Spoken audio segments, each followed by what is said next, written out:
آگے پڑھیں گے اور خبر شامل کر لیں گے۔ محمد سجاد ارائیں کی رپورٹ کے مطابق نوشہر و فیروز میں مقامی تعلیمی ادارے سندھ کالجیٹ کی جانب سے روایات کو برقرار رکھتے ہوئے چھٹے سالانہ سائنس اینڈ آرٹس فیئر کا انعقاد کیا گیا، جس کا افتتاح جناب محمد سعید ارائیں نے کیا۔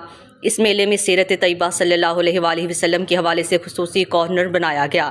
اس کے ساتھ ساتھ طلباء اور طالبات نے کلائمیٹ چینج کے حوالے سے مختلف سائنسی ماڈل تیار کیے ہوئے تھے۔ سائنسی میلے میں لائن فلور روبوٹ، پیریسکوپ، کیلے کے پودے سے تیار کردہ پروڈکٹس سمیت دیگر پروڈکٹس شائقین کی نگاہوں کا مرکز رہے۔ طلباء اور طالبات کے قابل دید محنت کو شہریوں کی کثیر تعداد نے سراہا۔ ایسے سائنس فیئر کے انعقاد کو خوشائن قرار دیا۔ انہوں نے والدین میں ایسے ایونٹس کو طلباء اور طالبات کی حوصلہ افزائی اور ٹیلنٹ میں نکھار سے تشبیہ دی۔